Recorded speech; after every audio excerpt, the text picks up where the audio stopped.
Hello everyone, good morning, how are you? कैसे हैं आप लोग? स्वागत है आपका खान ग्लोबल स्टडीज़ के ऑफिशियल ऐप पर। मैं आपका जीएस मेंटर ज्ञान प्रकाश झा आपके सामने हाजिर हूँ पॉलिटी की अगली क्लास लेकर। And today we are going to discuss preamble. बस प्रियम्बल को स्टार्ट करने से पहले हम लोग फिनिश करेंगे किसे हम लोग फिनिश करेंगे इंपॉर्टेंट स्केड्यूल्स को, है ना, जो हमारा महत्वपूर्ण अनुसूचियों वाला जो टॉपिक चल रहा था, पहले हम लोग उसे फिनिश करेंगे, फिर हम लोग स्टार्ट करेंगे आज के मुद्दे को, जो कि है हमारा प्रियम्बल। ठीक है, तो चलिए एक बार सभी बच्चे जुड़ जाएं एंड फिर हम लोग स्टार्ट करते हैं आज के सेशन को। लास्ट क्लास में हम लोगों ने देखा था कि स्केड्यूल 3 तक, स्केड्यूल 3 में क्या है, स्केड्यूल 3 में क्या है, ओथ है एंड अफर्मेशन है।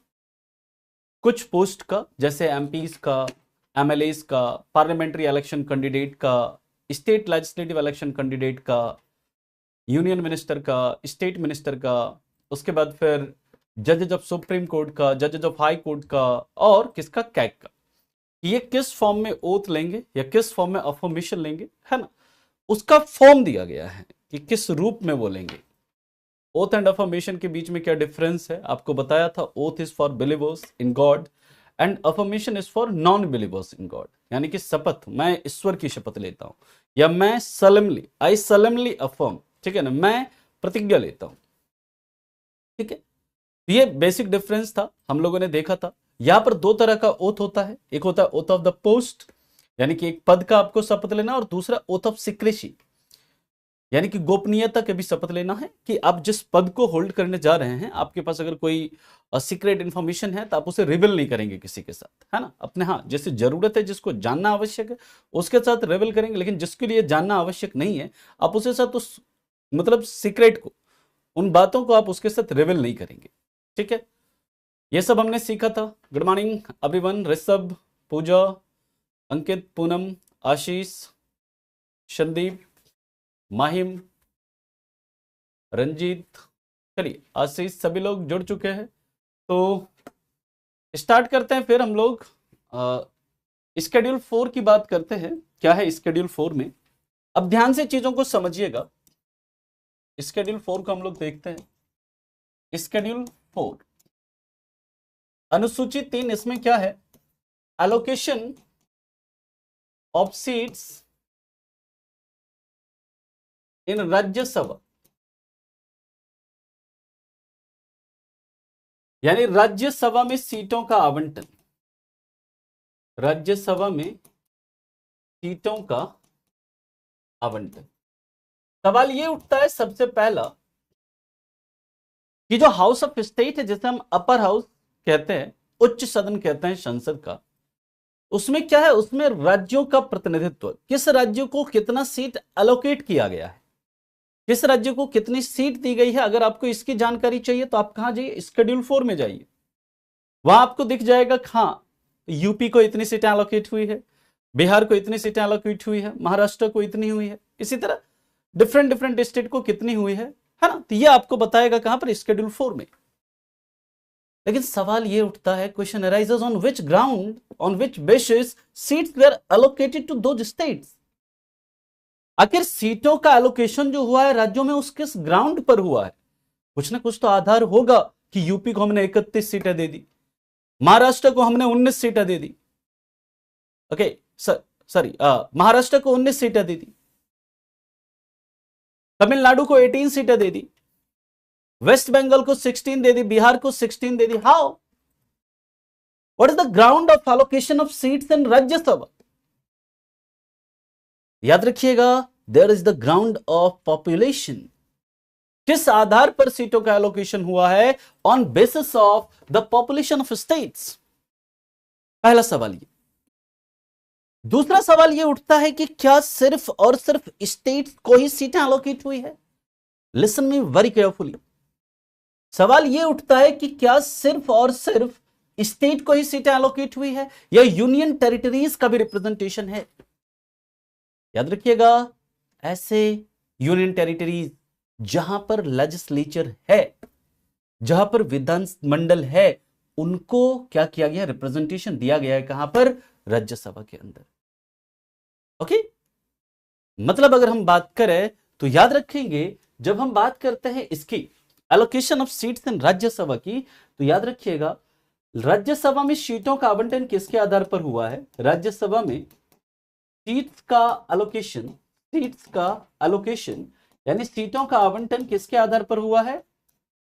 उस राज्य के, उस स्टेट या यूटी के पॉपुलेशन के आधार पर हुआ। उस स्टेट या यूटी के पॉपुलेशन के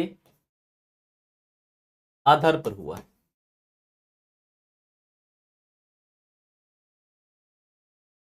ध्यान से मेरी बात को समझिएगा। मतलब क्या है कि यहां पर स्टेट का भी एलोकेशन है, स्टेट में भी सीटें एलोकेट की गई है और यूटी में भी सीटें एलोकेट की गई, यूटी यानी केंद्र शासित प्रदेश, यूनियन टेरिटरीज में भी।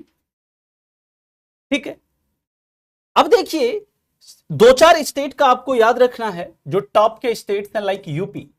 यूपी का सबसे लार्जेस्ट पॉपुलेशन है तो यहां पर 31 है। उसके बाद याद रखिएगा महाराष्ट्र, इसमें कितना है? 19 है। फिर याद रखिएगा तमिलनाडु, तमिलनाडु में कितनी सीटें एलोकेट है? 18 है। देन याद रखिएगा वेस्ट बंगाल में कितनी सीटें एलोकेट है? 16 है। देन याद रखिएगा बिहार, यहां पर भी कितनी है? 16 है। दीज आर टॉप 5 स्टेट्स, ये आपको याद रखना है ना, ये आपको याद रखना है। इसी तरह यूटी में बात करें, दिल्ली, दिल्ली में कितनी सीटें हैं? 3। पुडुचेरी, पुडुचेरी में कितनी सीटें हैं? तो याद रखिएगा 1। ठीक है, स्केड्यूल 4 में किसी को कोई दिक्कत है अब तो आप बताइए, फिर हम चलेंगे इसके आगे, अगले पॉइंट पर मूव करेंगे। ठीक है, कितने संख्या में एक सीट बनता है, इसका कोई ऐसा ग्राउंड नहीं है सुधीर जी, है ना। अगर हम बात करते हैं नॉर्मली इन जनरल, तो याद रखिएगा जब लोकसभा की बात करते हैं तो ऑन जनरल माना जाता है 1 मिलियन पॉपुलेशन, यानी 10 लाख की जनसंख्या पर। लेकिन यहां पर ऐसा कोई सीमित नहीं है कि नंबर फिक्स नहीं किया गया कॉन्स्टिट्यूशन के द्वारा।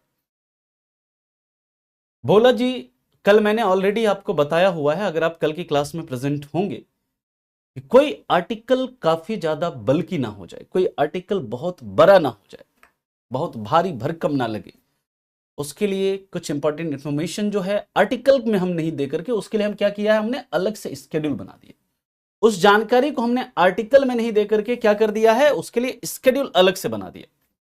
जैसे कोई बुक आप पढ़ते हैं, बुक में चैप्टर होता है, चैप्टर के अंदर जो कंटेंट पढ़ते हैं वो है आर्टिकल। लेकिन बुक के अंदर जैसे पीछे क्या है, इंडेक्स होता है। कुछ अलग से इंफॉर्मेशन आपको चाहिए, कुछ एक्स्ट्रा इंफॉर्मेशन चाहिए, तो वो इंडेक्स में दिया गया। आप उस इंडेक्स में जाकर उस इंफॉर्मेशन के बारे में जान सकते हैं। These are index of our constitution.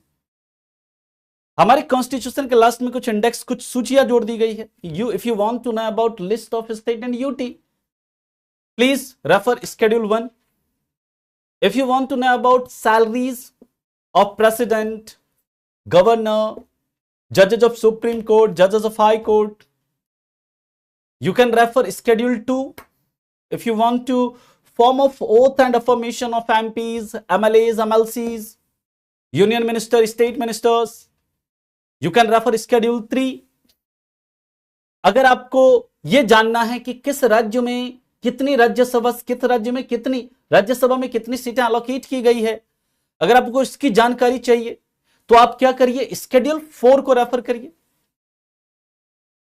ठीक है, नहीं लद्दाख में लेजिस्लेचर है निखिल, लद्दाख में लेजिस्लेचर तो नहीं है, तो कैसे वहां पर होगा, हो ही नहीं सकता। ठीक है, सीट का मतलब है कि संख्या, जैसे 245 सीट्स है राज्यसभा में, उसमें 233 सीट्स क्या है, इलेक्टेड बाय क्या है, एमएलएज ऑफ द स्टेट। जो स्टेट के जो इलेक्टेड एमएलएज हैं वो क्या करते हैं, 233 सदस्यों को चुनते हैं। ये जो 233 संख्या जो है वहां पर, उसमें किस राज्य से कितने मेंबर्स चुनकर आएंगे, किस स्टेट से कितने लोग सदस्य चुनकर आएंगे, वो है। Anup, I think you have to hold your horses, you don't have any patience. I think, मुझे ऐसा लगता है आप जब भी क्लास में आते हो, आप इस टॉपिक से रिलेटेड डाउट्स आपके पास नहीं होते हैं। You have doubt other than topics. अभी हम प्रेसिडेंट पढ़ रहे हैं नहीं, and you are asking about sir president को कौन दिलाता है। यार आर्टिकल्स हम लोग जब पढ़ेंगे प्रेसिडेंट के बारे में हम बताएंगे वहां पर कि प्रेसिडेंट को चीफ जस्टिस ऑफ इंडिया दिलाते हैं, वो नहीं रहते हैं तो सीनियर मोस्ट जज जो होते हैं सुप्रीम कोर्ट के वो दिलाते हैं।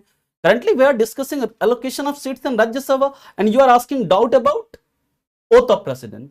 What is this? बताइए क्या है ये? आई थिंक 6 है Shubham, but you have to correct, एक बार चेक कर लीजिएगा। आई थिंक 6 है। बाद में पढ़ेंगे हम चंदा जी पूरा डिटेल में कि कैसे राज्यसभा के सीटों राज्यसभा के लिए चुनाव होता है। अभी बस आप इतना जानिए कि जैसे बिहार से मान लीजिए कि 16 सीट है, बिहार की ये 16 सीटों का चुनाव कौन करेंगे? तो बिहार के विधानसभा के जो निर्वाचित एमएलएज हैं वो करेंगे। ठीक है, क्लियर ना? अब हम लोग बात करते हैं स्केड्यूल 5। अब देखिए अभी 2 स्केड्यूल जो हम लोग पढ़ने वाले हैं, प्लीज कंसंट्रेशन पूरा बोर्ड पे होना चाहिए। आप कहीं किसी किताब में इस चीज को नहीं पढ़ेंगे, कोई भी किताब पढ़ लीजिएगा आपको नहीं मिलेगा ये चीज। अभी बस आप क्या करना है, ध्यान से जो मैं समझाना चाह रहा हूं आपको बोर्ड पे वो आपको समझना। ठीक है, schedule 5, schedule 5 talks about scheduled area, scheduled area, मतलब एडमिनिस्ट्रेशन ऑफ scheduled एरिया ऐसे लिख लीजिएगा, administration of scheduled area.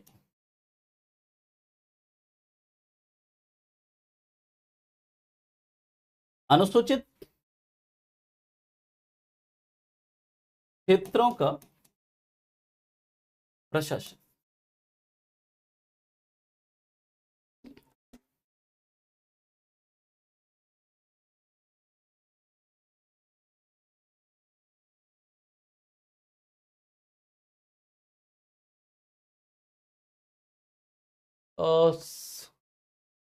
Sir Lok Sabha के सीट के लिए कोई अनुसूची नहीं बनी है सर? नहीं बनी है पंकज जी। ठीक है सर, प्रेसिडेंट ने जो मेंबर नॉमिनेट किए हैं उनमें 2 मेंबर पुडुचेरी के हो तो शिवम जी जो 12 मेंबर होते हैं ना, 12 मेंबर जो होते हैं राज्यसभा में वो किसी स्टेट से नहीं होते। जो नॉमिनेटेड मेंबर होते हैं राज्यसभा वो किसी स्टेट से या किसी उससे नहीं होते। वो क्या होता है, साहित्य कला विज्ञान या समाज सेवा उसके क्षेत्र से होते हैं। ठीक है, ऐसा कोई नहीं है कि जरूरत नहीं है वहां पे वो जो 12 सदस्य हैं उसमें से ऐसा नहीं है कि 2 सदस्य यूपी से होंगे, 2 सदस्य बिहार से होंगे, 2 सदस्य राजस्थान से होंगे, ऐसा नहीं है। वो पूरे इंडिया में कहीं से भी हो सकता है। वो 12 के 12 सदस्य महाराष्ट्र से हो सकता है वो 12 के 12 सदस्य यूपी से हो। वो उनका एक्सपर्टीज डिपेंड करता है। Art science literature and social services इस फील्ड में एक्सपर्टीज है, 12 सदस्यों को नॉमिनेट किया जाएगा। क्लियर ना? अब यहां पर देखिए मैं जो समझाना चाह रहा हूं अभी, प्लीज अभी 10 से 15 मिनट के आसपास, 15 से 20 मिनट के आसपास क्या करिए, आपका ध्यान बोर्ड पे होना चाहिए। उसके बाद ही आप कोई डाउट पूछिएगा, है ना? अभी 15 से 20 मिनट जो मैं समझाना चाह रहा हूं पहले आप उसे समझिए, उसके बाद जो भी डाउट आएंगे आपके मन में, चलिए आप पहले अपने डाउट्स पूछ लीजिए। पहले आपके डाउट्स मैं दूर करता हूं, फिर मैं आगे स्केड्यूल्स पे चलता हूं।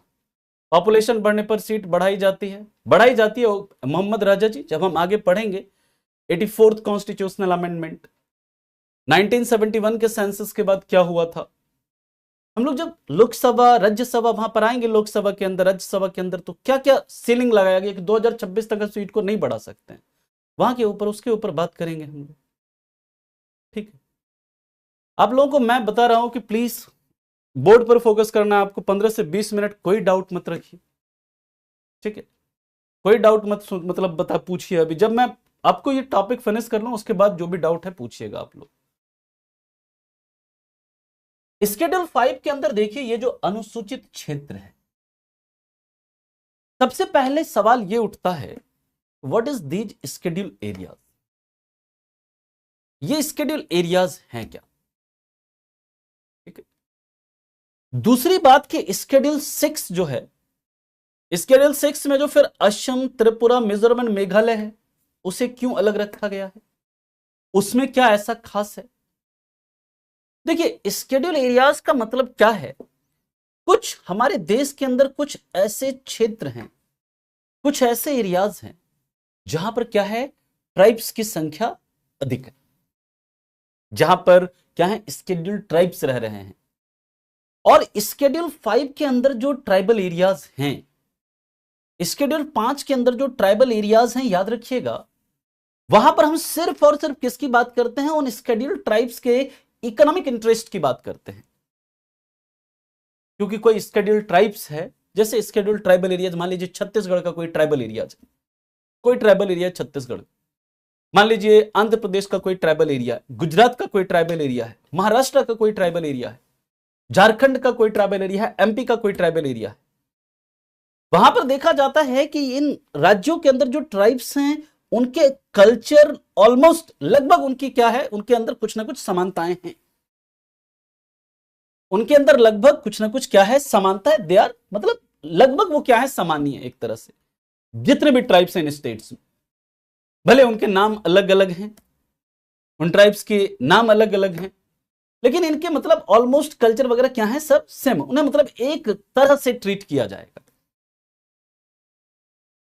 और जो स्केड्यूल 5 के अंदर जो ट्राइबल एरियाज आएंगे, अभी हम डिस्कस करेंगे कि किस स्टेट के ट्राइबल एरियाज आते हैं स्केड्यूल 5 के अंदर।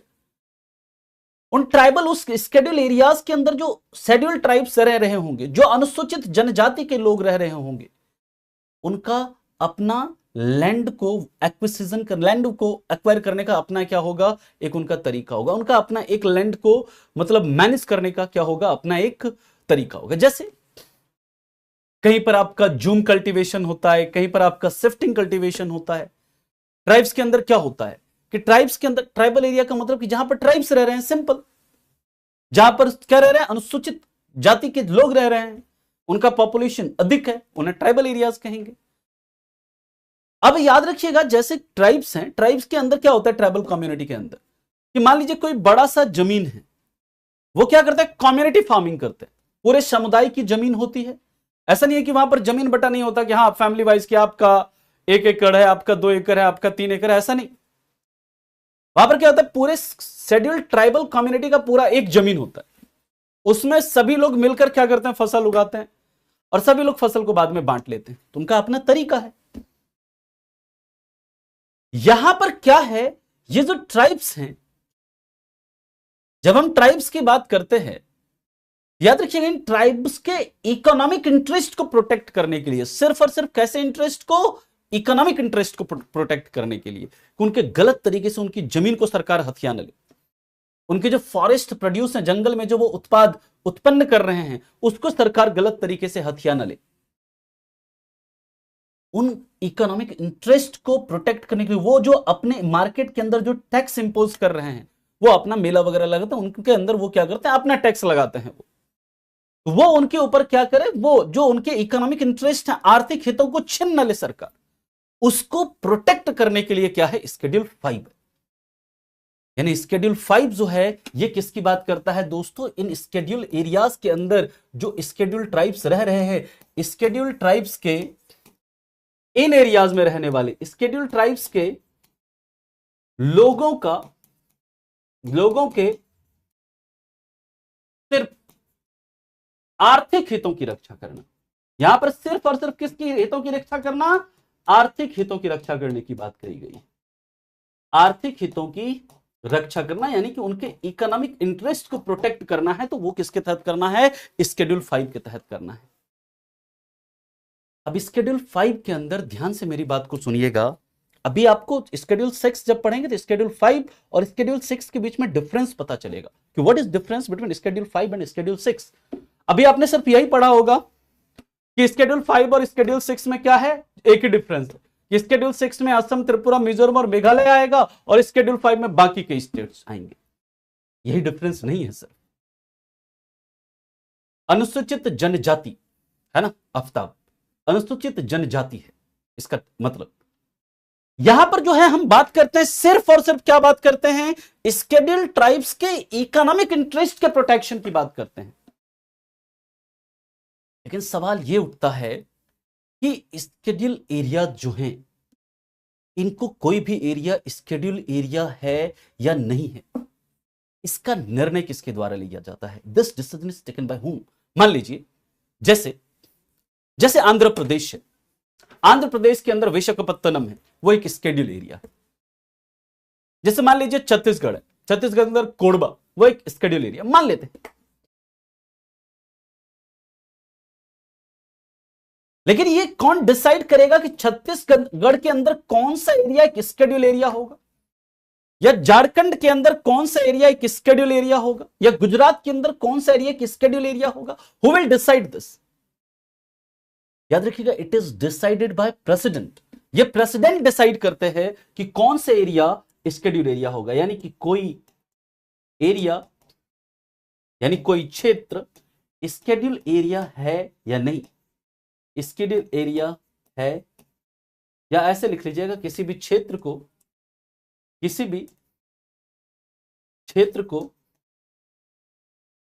स्केड्यूल एरिया डिक्लेयर करने का प्रावधान, स्केड्यूल एरिया डिक्लेयर करने का अधिकार किसे है?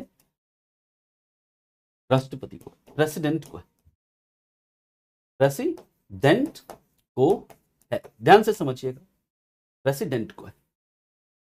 और ऐसे कितने स्टेट हैं?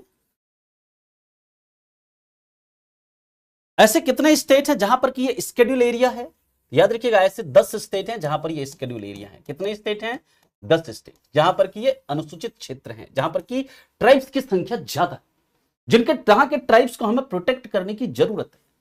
और ये स्टेट कौन कौन से हैं? तो याद रखिएगा, आंध्र प्रदेश। ये स्टेट के नाम आपको पता होने चाहिए कि किन किन स्टेट में ये स्केड्यूल एरिया है। यानी ये जो अनुसूची 5 के कौन कौन से स्टेट है? 10 स्टेट है यहां पर। आंध्र प्रदेश, तेलंगाना,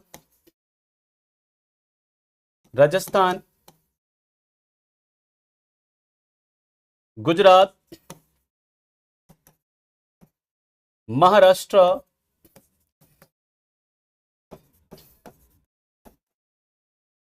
इसके बाद एमपी, मध्य प्रदेश, छत्तीसगढ़, हिमाचल प्रदेश, इसके बाद झारखंड, एंड इसके बाद ओडिशा। ये सभी जो हैं, ये सभी क्या हैं? शेड्यूल 10 के स्टेट्स हैं अभी, जहां पर कि प्रेसिडेंट ने कुछ ना कुछ शेड्यूल एरिया को डिक्लेयर किया हुआ है कि आंध्र प्रदेश के अंदर विशाखापत्तनम और भी अलग अलग जो कुछ जगह हैं, कुछ जिले हैं, वो क्या होंगे? वो शेड्यूल एरिया के अंदर आएंगे। तेलंगाना के अंदर ये क्षेत्र हैं, ये क्षेत्र क्या आएंगे? शेड्यूल एरिया के अंदर आएंगे। राजस्थान के अंदर ये एरिया हैं, वो किसके अंदर आएंगे? शेड्यूल एरिया के अंदर आएंगे। कौन डिक्लेयर करेंगे? राष्ट्रपति, प्रेसिडेंट को यह अधिकार है।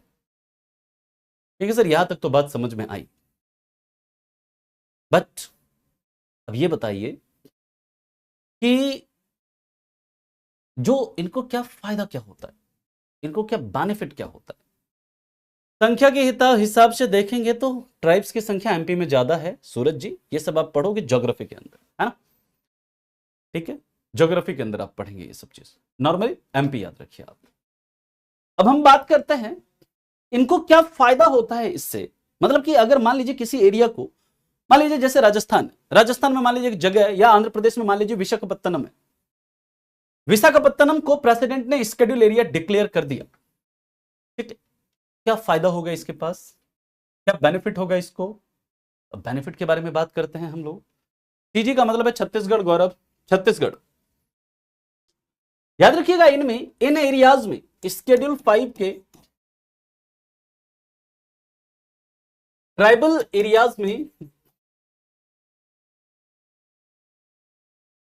पार्लियामेंट या स्टेट लेजिस्लेचर का, यानी कि उस राज्य के विधानसभा के द्वारा, उस राज्य के विधानमंडल के द्वारा, स्टेट लेजिस्लेचर के द्वारा बनाया गया कोई कानून, बनाया गया कोई कानून लागू होगा या नहीं होगा, ये इन स्टेट के गवर्नर डिसाइड करेंगे। ये इन स्टेट के गवर्नर डिसाइड करेंगे। इन स्टेट के गवर्नर डिसाइड करेंगे।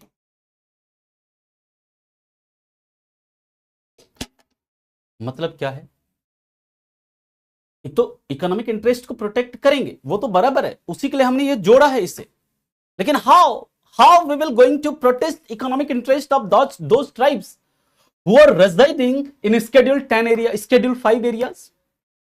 यानी ये जो शेड्यूल 5 एरियाज के अंदर जो ट्राइब्स रह रहे हैं, कैसे हम उनके आर्थिक हितों की रक्षा करेंगे? हम उसकी रक्षा करेंगे कैसे? उन राज्यों के गवर्नर के पास एक स्पेशल पावर देंगे। जैसे मान लीजिए आई एम आंध्र प्रदेश, मैं I am governor of Andhra Pradesh, मैं आंध्र प्रदेश का राज्यपाल हूं। मुझे अधिकार होगा कि आंध्र प्रदेश के अंदर जो भी शेड्यूल एरियाज हैं, वहां पर आंध्र प्रदेश विधानमंडल के द्वारा बनाया गया कोई कानून या संसद के द्वारा बनाया गया कोई कानून लागू होगा या नहीं होगा, या किन मॉडिफिकेशंस के साथ लागू होगा। यानी कि उनमें उस कानून के अंदर क्या हम थोड़ा मॉडिफाई करके लागू करेंगे, यह वहां के गवर्नर डिसाइड करेंगे। गवर्नर के पास यह अधिकार है, उन 10 राज्यों के गवर्नर के पास। उन राज्य के अंदर जो अनुसूचित क्षेत्र हैं, जहां पर ट्राइब्स की पॉपुलेशन ज्यादा है, जहां के ट्राइब्स को हमें जहां के ट्राइब्स के आर्थिक हितों की रक्षा करनी है, उस राज्य के गवर्नर को यह अधिकार है कि संसद का कोई कानून या उस राज्य विधानमंडल का कोई कानून लागू होगा या नहीं होगा, या किन मॉडिफिकेशंस के साथ, यानी किन बदलाव के साथ लागू होगा, वो वहां के गवर्नर डिसाइड करेंगे। लेकिन इन गवर्नर को मदद करने के लिए, इन गवर्नर को वहां पर क्या करने के लिए, हेल्प करने के लिए, इन कानून को लागू करिए, इस कानून को लागू नहीं करिए। गवर्नर को एडवाइस करने के लिए क्या होता है, इन राज्यों में क्या होता है, एक ट्राइबल एडवाइजरी काउंसिल होता है। क्या होता है? Tribal advisory council. ध्यान से मेरी बात को सुनिएगा। ट्राइबल एडवाइजरी काउंसिल होता है, इसे हम लोग कहते हैं जनजातीय सलाहकारी परिषद। हमारे कॉन्स्टिट्यूशन के अंदर एक आर्टिकल है, आर्टिकल 244, और आर्टिकल 244 जो है, आर्टिकल 244 के अंदर यह बात कही गई है कि इन राज्यों में, ठीक है, इन राज्यों के अंदर जो ट्राइबल एरियाज हैं, वहां पर क्या होगा, एक ट्राइबल एडवाइजरी काउंसिल होगा। ट्राइबल एडवाइजरी काउंसिल होगा जिसमें कि मेंबर्स कितने होंगे, अप टू 20 मेंबर्स हो सकते हैं। मैक्सिमम इतने कितने मेंबर हो सकते हैं, 20 मेंबर्स हो सकते हैं इस ट्राइबल एडवाइजरी काउंसिल में। और ये ट्राइबल एडवाइजरी काउंसिल यानी जनजातीय सलाहकारी परिषद जो है, ये डिसाइड करेगी, ये बताएगी, एडवाइस करेगी। ठीक है, मेरी बात को बहुत ध्यान से सुनिएगा। ये एडवाइस करेगी गवर्नर को कि गवर्नर संसद के द्वारा बनाए गए कानून को इस तरीके से आप लागू करें, इन कानून को लागू करें, इन कानून को लागू नहीं करिए, और इस कानून को लागू करिए तो कुछ मॉडिफिकेशंस के लागू करिए। क्योंकि अगर ये कानून आप लागू करेंगे तो यहां जो ट्राइब्स रह रहे हैं, उन ट्राइब्स के आर्थिक हितों का क्या होगा, हनन होगा। अगर ये कानून लागू करेंगे तो वहां पर जो ट्राइब्स रह रहे हैं, उनके इकोनॉमिक इंटरेस्ट का वायलेशन होगा। प्लीज इस कानून को लागू मत करिए। इस कानून को लागू करना है, इसे क्या करिए, थोड़ा मॉडिफाई करके लागू करिए। अब आपके मन में सवाल उठेगा, सर क्या ये जो ट्राइबल एडवाइजरी काउंसिल है, इनके जो भी सलाह होंगे, क्या वो राज्यपाल के लिए मानना आवश्यक होगा? Is it mandatory to accept those advice by governor?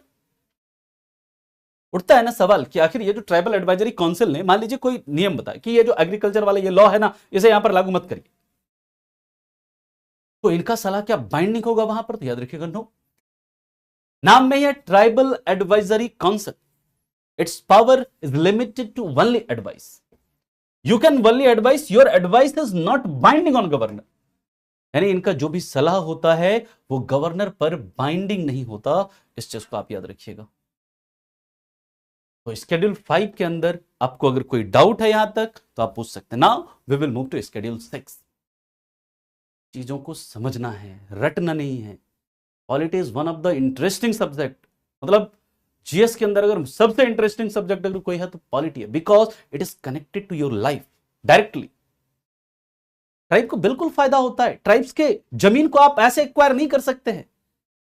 Tribe के जमीन को एक्वायर नहीं कर सकते। वहां पर जो फॉरेस्ट प्रोड्यूस है, वहां पर सरकार उस पर हक नहीं जमा सकती है।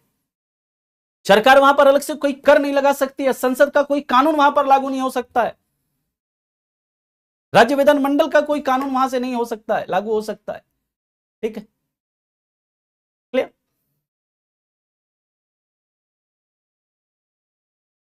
हाँ, फॉरेस्ट में रहते हैं क्योंकि ट्राइब्स पहले क्या थे, हमारे देश में ट्राइब्स ही थे। ऐसे मतलब हिस्टोरियंस इतिहासकारों का कहना है कि आर्यंस आए और ट्राइब्स को उन्होंने क्या किया, जंगल में भेज दिया, जंगल काटना शुरू किया, ट्राइब्स को जंगल में भेज दिया उन्होंने। दे आर मतलब मूल निवासी वही है, ट्राइब्स ही हैं भारत के। वी आर आर्यंस, हम लोग जो बाहर से आए हुए हैं।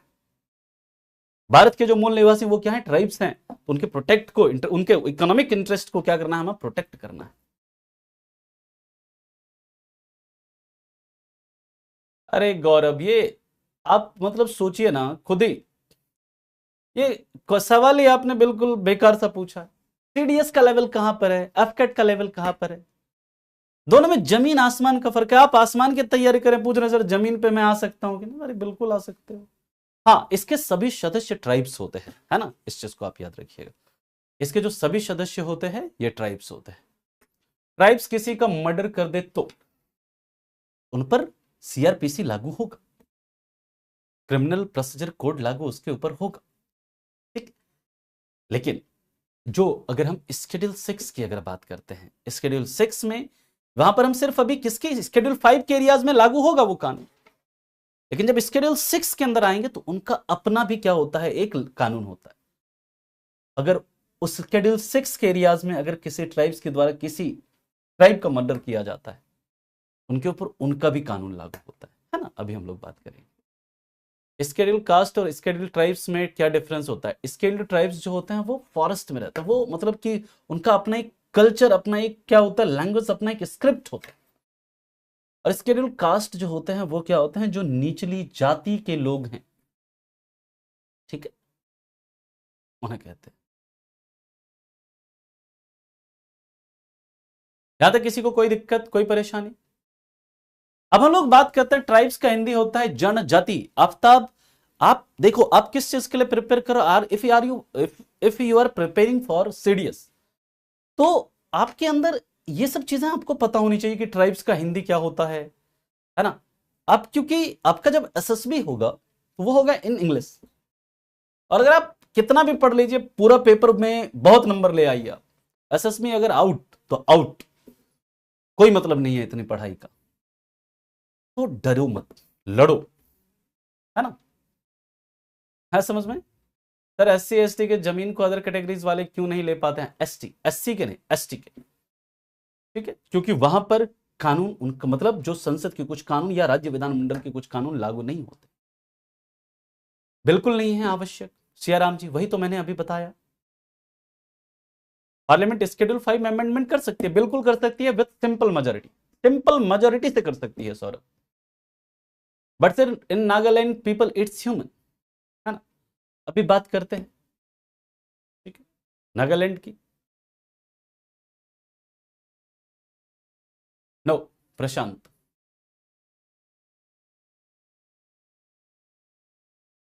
यहां तक किसी को कोई दिक्कत, कोई परेशानी?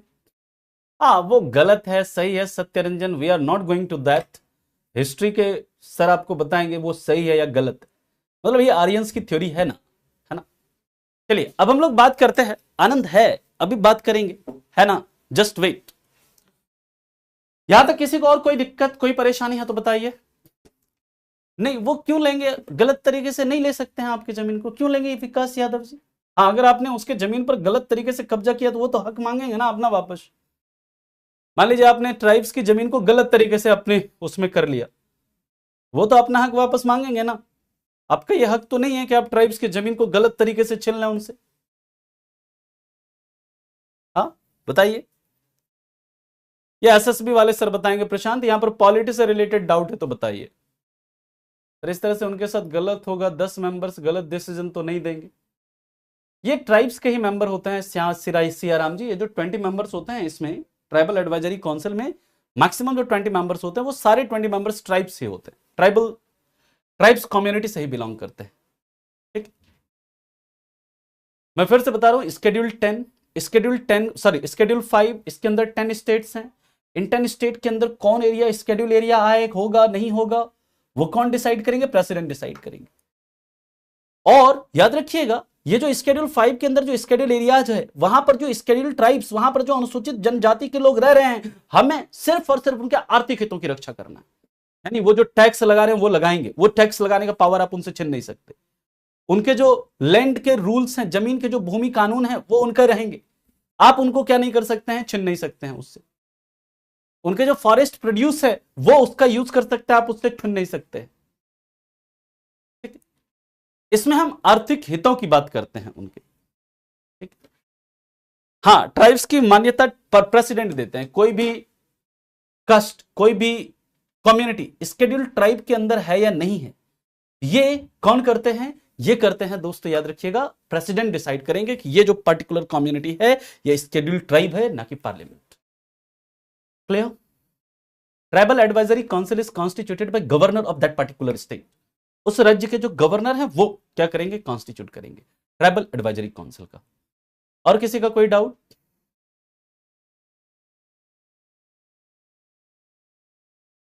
अरे क्यों नहीं कर सकते भाई, उनके लिए रिजर्वेशन है। ये तो बिल्कुल आप बेसिक सा सवाल पूछ, 7.5 सीटें रिजर्व रहती है उनके लिए सेंट्रल गवर्नमेंट में। They are citizens of India, why they can not do government jobs? क्यों नहीं कर सकते हैं वो सरकारी नौकरी, ये बताइए। उनके लिए तो सीटें रिजर्व है 7.5% सेंट्रल गवर्नमेंट के किसी भी जॉब में।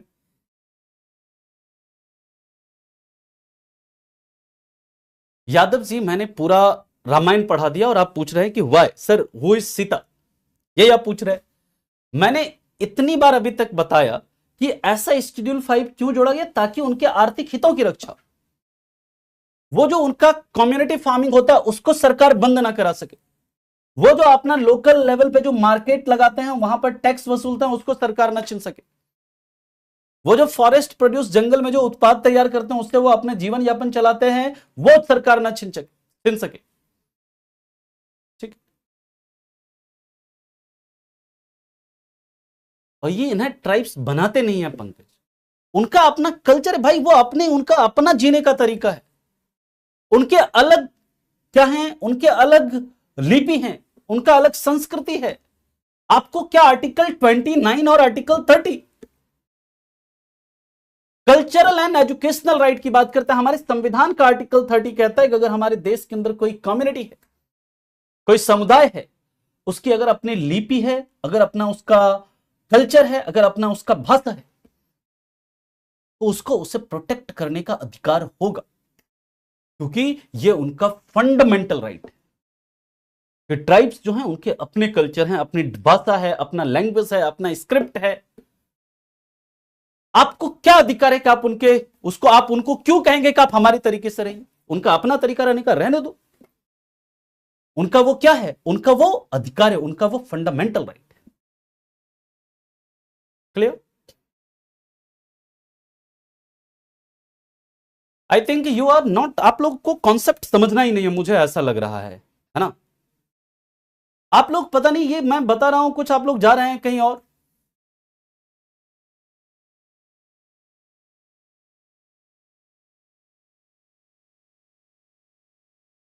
ये पता नहीं कौन क्या पूछ रहा है कि सर कितना सीट है, कहां पे कितना सीट है भाई?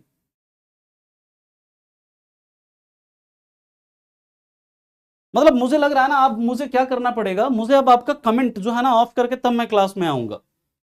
लास्ट में 5 मिनट के लिए मैं कमेंट को ऑन करूंगा, मुझे लगता है अब आगे ऐसा ही करना पड़ेगा। चलिए नेक्स्ट है schedule 6।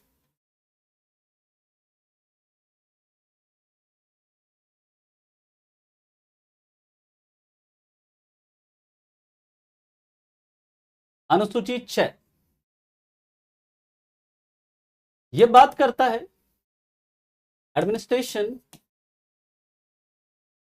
Administration of tribal areas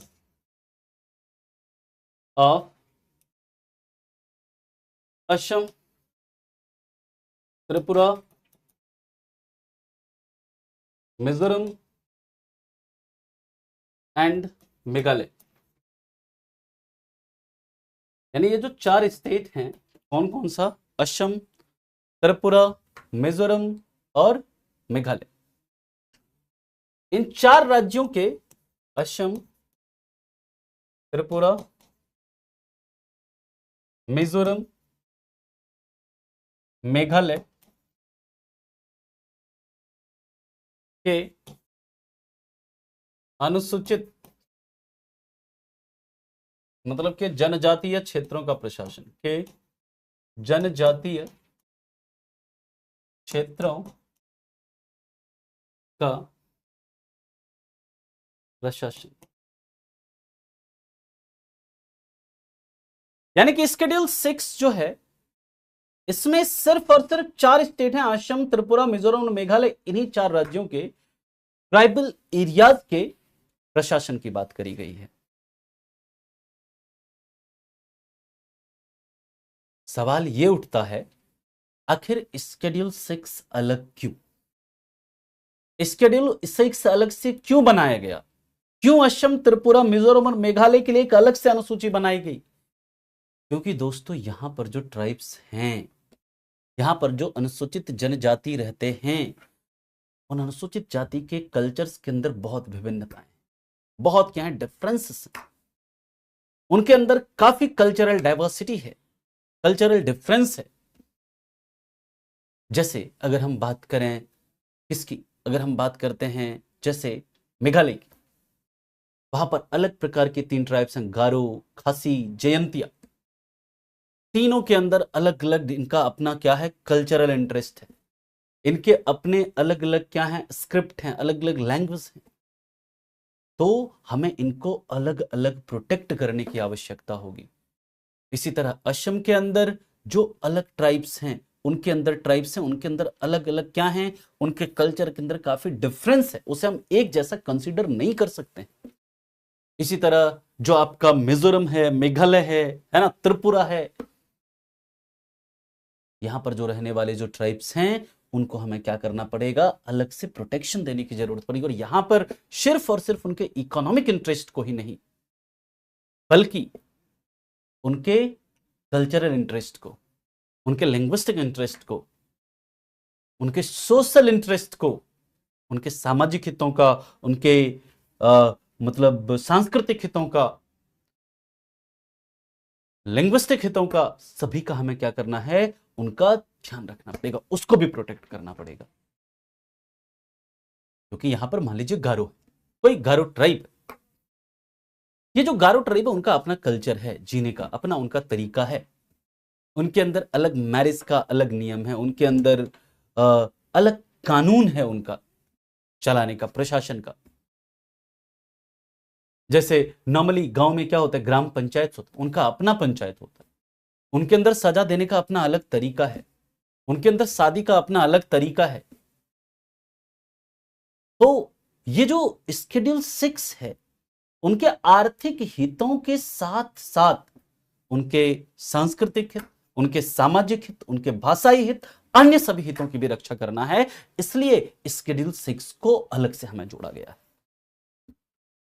schedule 5 में हमने क्या बात करी कि वहां पर जो स्केड्यूल ट्राइब्स हैं, वह हमें क्या सिर्फ उनके इकोनॉमिक इंटरेस्ट को प्रोटेक्ट करना है, बाकी इंटरेस्ट को नहीं। कि उनका आर्थिक हित का उल्लंघन ना, कि उनके जमीन को ना छीन ले, है ना, उनका जो टैक्स लगाने का अधिकार है उसे ना छीन ले, और बाकी जो उनका फॉरेस्ट प्रोड्यूस वगैरह वो जो तैयार कर रहे हैं जीवन यापन के लिए, उसे ना छीन ले। तो आर्थिक हितों को सिर्फ हम प्रोटेक्ट कर रहे थे, कहां पर, स्केड्यूल 5 में।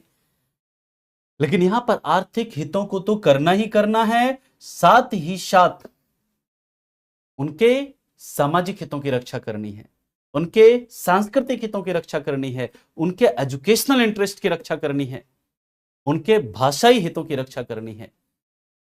यानी कि आप यहां पर उनके किसी भी चीज में आप इंटरफेयर कर ही नहीं सकते। ऐसा नहीं है, यहां पर अब ध्यान से मेरी बात को समझिएगा। अब इसका मतलब यह नहीं है कि असम है यहां पर, त्रिपुरा है यहां पर, मिजोरम है, मेघालय, ये 4 राज्य हैं। इसका मतलब यह नहीं है कि ये चारों राज्य, इस राज्य के अंदर पूरा क्षेत्र ही, इस राज्य के अंदर पूरा क्षेत्र ही ट्राइबल एरिया है, नहीं। ये दिमाग में मत कभी डालना कि असम, त्रिपुरा, मिजोरम, मेघालय पूरा राज्य ही ट्राइबल एरिया है, नहीं भाई साहब। सिर्फ यहां पर कुछ कुछ डिस्ट्रिक्ट्स, सिर्फ यहां पर क्या है, कुछ कुछ जिले हैं, है ना। जैसे असम के अंदर 3 डिस्ट्रिक्ट है, त्रिपुरा के अंदर एक डिस्ट्रिक्ट है। ये डिस्ट्रिक्ट के नाम याद नहीं रखने हैं आपके, जैसे यहां पर एक है कार्बी आंगलोंग, और असम के अंदर एक डिस्ट्रिक्ट है कार्बी आंगलोंग, ठीक है। इसी तरह त्रिपुरा में अलग एक डिस्ट्रिक्ट है, मिजोरम में 3 डिस्ट्रिक्ट है, और मेघालय के अंदर 3 डिस्ट्रिक्ट है। यानी कि टोटल यहां पर इन जिलों को अगर मिला दिया जाए तो टोटल 10 डिस्ट्रिक्ट हैं मिलाकर, जहां पर कि ये क्या है, ट्राइबल एरिया। कभी भी दिमाग में ये मत समझिएगा असम, त्रिपुरा, मिजोरम, मेघालय के अंदर जो पूरा का पूरा क्षेत्र है वही ट्राइबल एरिया है। नो, असम के अंदर कितने डिस्ट्रिक्ट हैं ट्राइबल एरियाज के अंदर? 3 डिस्ट्रिक्ट। त्रिपुरा में कितना है? त्रिपुरा में 1 डिस्ट्रिक्ट है। मिजोरम में कितना डिस्ट्रिक्ट है? 3 डिस्ट्रिक्ट है। और मेघालय में कितना सॉरी 3 यहां पर होगा, मिजोरम में 3 है, और मेघालय में कितने डिस्ट्रिक्ट हैं? 3 डिस्ट्रिक्ट हैं, जो कि किसके अंदर हैं? ट्राइबल एरियाज के अंदर है। लेकिन बिल्कुल गलत नहीं है सियाराम जी, हमारा संविधान कहता है, गलत तो आप कर रहे हैं उनके साथ। अगर आप उनके कल्चर में जाकर क्या कर रहे हैं, इंटरफेयर कर रहे हैं। Who are you to teach them how to live? अगर मान लीजिए आपको आकर कहे सियाराम जी, कोई अगर आपको कहे कि भाई साहब आज से ना तुमको कपड़े पहन के बिना कपड़े के घूमो, मान लीजिए अगर आपको कोई कहता है आके, ठीक है, कौन होते हो तुम बताने वाले मुझे, मैं अपने तरीके से रहूंगा, मुझे अपना कपड़े पहन के जीना है। Who are you to teach me how to live? Same यही तरीका भाई, उनका अपना रहने का तरीका है, ट्राइब्स का अपना उनका कल्चर है। आप क्यों सिखाने जाएंगे उसको कि कैसे जीना है उसे? हमें उन्हें क्या करना है, प्रोटेक्ट करना है, और वो उनका फंडामेंटल राइट है, आर्टिकल 29 कहता है ये, ठीक है। यस गरिमा जी, हम लोग जब बात करते हैं तो यहां पर अब सवाल यह उठता है कि यहां पर इनका जो प्रशासन, यानी कि कौन सा जिला ट्राइबल एरिया है कौन सा नहीं है, वो कौन डिसाइड करेंगे? वो करेंगे प्रेसिडेंट डिसाइड करेंगे, राष्ट्रपति निर्धारित करेंगे कि असम, त्रिपुरा, मिजोरम, मेघालय का कौन कौन सा जिला जो है ये ट्राइबल एरियाज है। अब अगला सवाल उठता है, यहां पर बेनिफिट क्या मिलता है, क्या फायदा है यहां पर, और इनका फिर प्रशासन कैसे होता है?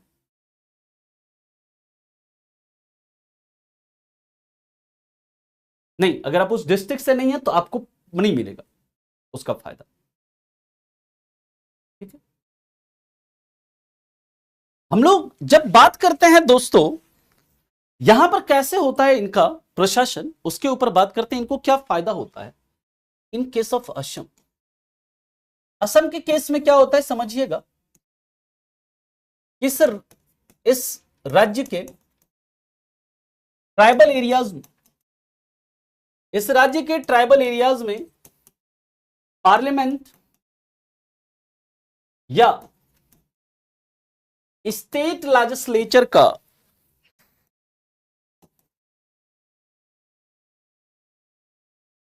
कौन सा कानून लागू होगा,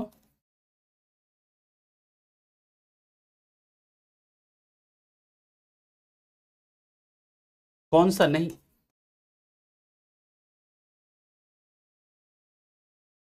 ये असम के गवर्नर डिसाइड करेंगे। ये असम के गवर्नर डिसाइड करेंगे।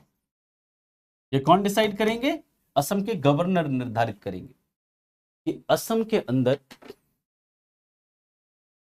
कौन सा, असम के जो ट्राइबल एरियाज हैं, यानी कि ये जो 3 डिस्ट्रिक्ट हैं जहां पर कि जो ट्राइबल एरियाज के अंदर हैं, वहां पर संसद या उस असम राज्य के द्वारा बनाया गया कौन सा कानून, सिर्फ उसी 3 डिस्ट्रिक्ट की बात हो रही है जहां पर ये ट्राइबल एरिया है। बाकी असम में सारा कानून लागू होगा, सारे कानून पार्लियामेंट के, स्टेट लेजिस्लेचर यानी असम विधानसभा के द्वारा कोई कानून बनाया जाता है पूरे असम में लागू होगा, पार्लियामेंट का कानून पूरे असम में लागू होगा। बस इन 3 डिस्ट्रिक्ट में कौन सा कानून लागू होगा, कौन सा कानून लागू नहीं होगा, और कौन सा कानून किस मॉडिफिकेशंस के साथ, किस बदलाव के साथ लागू होगा, ये कौन डिसाइड करेंगे? ये करेंगे जो असम के गवर्नर होंगे, वो डिसाइड करेंगे। असम के केस में ऐसा है। लेकिन नहीं, जिले याद नहीं करने हैं आप तब जी, जिले अगर याद करने होते तो मैं यहां पर लिखा था ना, बस आपको हाँ नंबर्स आपको याद रखना है। असम में 3 है, मिजोरम में 3 है, मेघालय में 3 है, त्रिपुरा में 1 है। That's it. आपको बसने ही नहीं देंगे सियाराम जी, कैसे बस जाएंगे आप? अब वहां पर जमीन ही नहीं ले सकते हैं, कैसे बस जाओगे? भगा देंगे वहां से सीधा, जाके देखो एक बार, है ना? Definitely they are citizens of India. Anand. And सभी को, हमारे देश में 18 वर्ष से ऊपर के जितने भी नागरिक हैं, they have right to vote.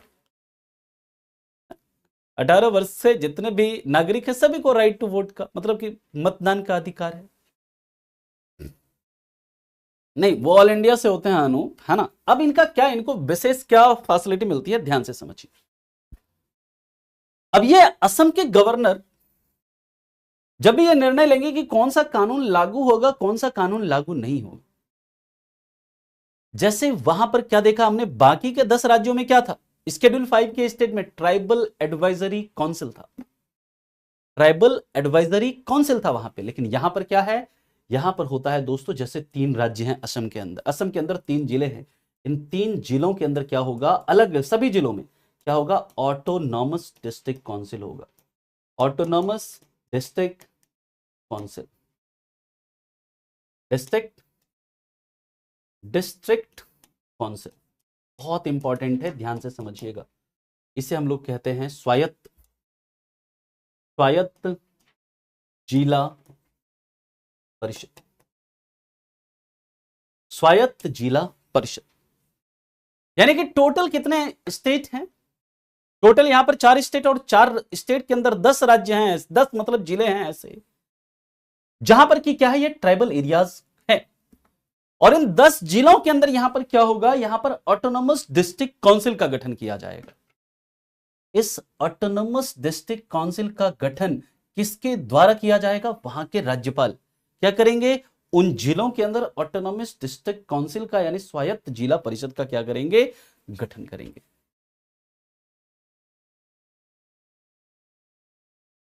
सवाल यह उठता है, अब इनका काम क्या होगा?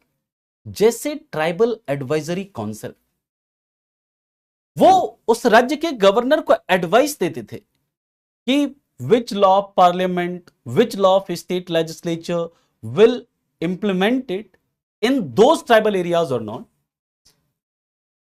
यानी कि पार्लियामेंट, संसद के द्वारा बनाया कोई कानून या राज्य विधानमंडल के द्वारा बनाया कोई कानून लागू होगा या नहीं होगा, या किन बदलाव के साथ लागू होगा, वो एडवाइस देते थे गवर्नर को।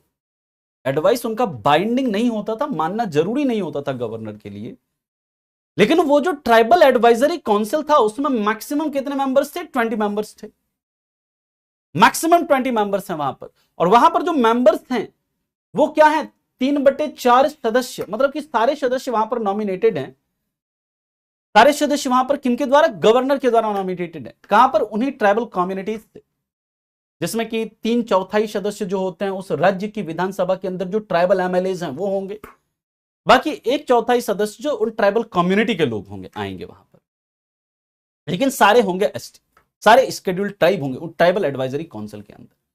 यानी कि वहां पर इलेक्शन का प्रावधान नहीं है, वहां पर नॉमिनेट होकर आ रहे हैं मेंबर्स।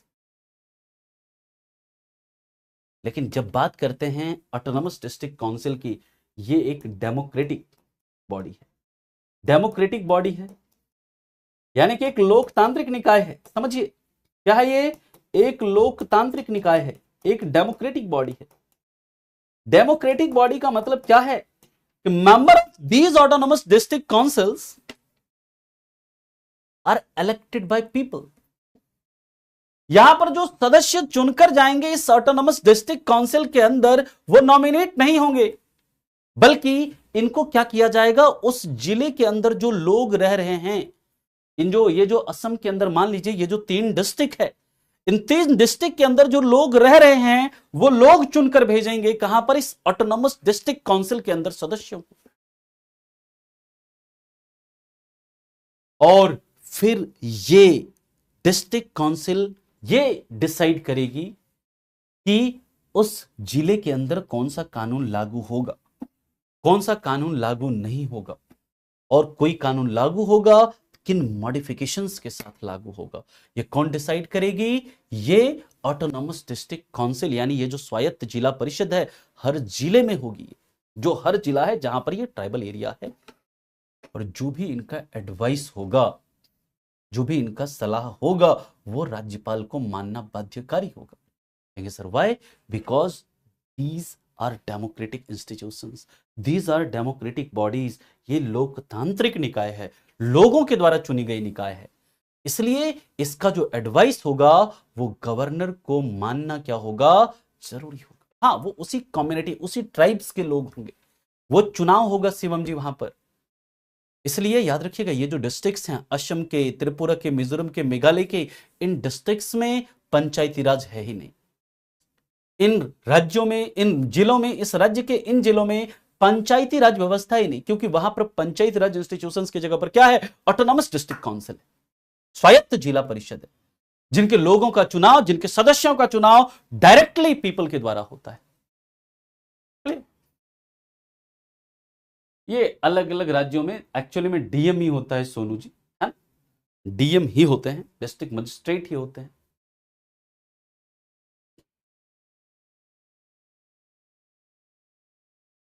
सूरज जी, उनका अपना कल्चर, उन्हें नहीं, बाकी उसमें नहीं वो करना है, ठीक है, बाकी इनको डेवलपमेंट से मतलब नहीं, उनका अपना कल्चर, वो अपने तरीके से जीना है उनको, ठीक है। आपका अधिकार नहीं है कि आप उनमें क्या, क्योंकि उनका वो फंडामेंटल राइट है, आर्टिकल 29। हमारे सभी भारतीयों को यह फंडामेंटल राइट है, सबको यह मौलिक अधिकार है उनका, कि अगर उनका अपना कल्चर है, अगर उनकी अपनी भाषा है, अगर उनकी अपनी लिपि है, तो वो उसे कंजर्व कर सकते हैं, ठीक है। तो आप कैसे छीन सकते हैं उनके, उसको नहीं छीन सकते हैं ना। रहते हैं भाई साहब, वो भी रहते हैं। एडीसी का हेड कौन होता है? चुना जाता है उनके सदस्यों में से, प्रकाश, है ना। जो उनके सदस्य होते हैं, ये जो ऑटोनॉमस डिस्ट्रिक्ट काउंसिल के जो सदस्य चुनकर जाएंगे, वो अपने में से किसी को अध्यक्ष चुनेंगे। ट्राइबल एरियाज वाले का अपना गवर्नर है? नहीं नहीं, गवर्नर तो स्टेट के ही होंगे, ठीक है। सर असम के 3 डिस्ट्रिक्ट में डीएम, बिल्कुल इन 3 डिस्ट्रिक्ट में डीएम भी होते हैं। सर अभी जो मिजोरम में सीएम बने हैं, वो भी लोगों के द्वारा ही बने हैं। बिल्कुल भाई, सीएम तो लोगों के द्वारा ही बनेंगे, विधानसभा का चुनाव कैसे? लोगों के द्वारा ही होता है। ऑल ट्राइब एरिया प्रेसिडेंट के अंदर आते हैं, ऑल ट्राइब एरिया प्रेसिडेंट के अंदर नहीं आते। ट्राइब कौन सा एरिया ट्राइब एरिया होगा, ये प्रेसिडेंट डिसाइड करते हैं। कौन सा कम्युनिटी स्केड्यूल्ड ट्राइब होगा, वो प्रेसिडेंट डिसाइड करते हैं कि ये जो कम्युनिटी है ना, ये स्केड्यूल्ड ट्राइब है। वो कौन डिसाइड करेंगे? वो प्रेसिडेंट डिसाइड करेंगे, ठीक है।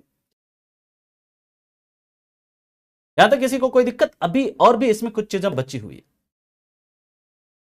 सर कुकी मैती के ऊपर हम लोग डिस्कशन करेंगे बाद में। ऑटोनॉमस डिस्ट्रिक्ट काउंसिल के अंदर कितने मेंबर्स होते हैं, ये गवर्नर डिसाइड करेंगे वहां के, है ना। Governor will decide it. Ankit notes दे दीजिएगा आज का भाई साहब, ये नोट्स ऐसे ही मिलेगा, यहां पर अभी कुछ पॉइंट और है, ठीक है। सर इसमें गवर्नर को जिला परिषद का मानना ही पड़ेगा, बिल्कुल मानना पड़ेगा, बिल्कुल मानना पड़ेगा, है ना। इन नेक्स्ट क्लास, अगली क्लास जब होगी, तो हम लोग उसमें अब प्रियम्बल, है ना, देन हम लोग पार्ट 1 पे मूव करेंगे। अभी स्केड्यूल में मेरा एक क्लास आई थिंक और जाएगा, क्योंकि आज हमने सिर्फ और सिर्फ 2-3 स्केड्यूल ही पढ़ा। देखिए मेरे मतलब, मैं सिर्फ ये नहीं चाहता हूं कि अगर मैं चाहूं तो अभी प्रियम्बल भी खत्म कर देता आपके लिए, बट मैं ये नहीं चाहता कि सिर्फ चीजें आप रटो। मैं यहां पर सिर्फ लिखता स्केड्यूल 5 10 स्टेट्स के नाम लिखता, स्केड्यूल 6 में जाता 4 स्टेट के नाम लिखता, आगे बढ़ जाता, स्केड्यूल 7 सीधा। बट मैं ये नहीं चाहता हूं कि आप सिर्फ ये नाम याद रखें, आपको डिफरेंस पता होना चाहिए ना, कि वाई स्केड्यूल 5 के अंदर 10 स्टेट अलग क्यों है, स्केड्यूल 6 के अंदर 4 स्टेट अलग क्यों।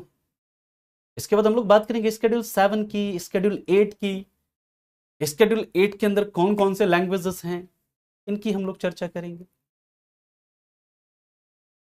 ठीक है। अभी तो हमारे प्रेसिडेंट ट्राइबल ही हैं, है ना, क्लियर।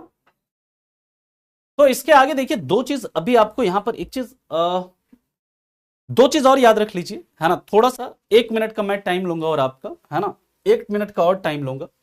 जैसे असम के केस में हम लोगों ने देखा कि असम के अंदर पार्लियामेंट का कौन सा कानून लागू होगा, नहीं लागू होगा, स्टेट लेजिस्लेचर का कानून लागू होगा या नहीं लागू होगा वो कौन डिसाइड करेंगे? वो डिसाइड करेंगे वहां के गवर्नर। लेकिन इन राज्यों का क्या? इन राज्यों के अंदर ये जो 3 राज्य हैं, कौन सा स्टेट का लॉ, स्टेट का कौन सा लॉ लागू होगा वो कौन डिसाइड करेंगे? ये डिसाइड करेंगे गवर्नर। यहां पर देखिए, इतना माइन्यूट डिफरेंस आपको किसी किताब में देखने को नहीं मिलेगा। ध्यान से मेरी बात को समझिए। स्टेट का कौन सा लॉ लागू होगा, लागू नहीं होगा, इस राज्य के अंदर वो कौन डिसाइड करेंगे? वो गवर्नर डिसाइड करेंगे। और सेंटर का यानी कि पार्लियामेंट का कौन सा लॉ लागू होगा, नहीं लागू होगा इन राज्यों में, वो कौन डिसाइड करेंगे? वो इन 3 राज्यों के मामले में कौन डिसाइड करेंगे? वो करेंगे प्रेसिडेंट डिसाइड करेंगे। ठीक है, ये बहुत माइन्यूट डिफरेंस है।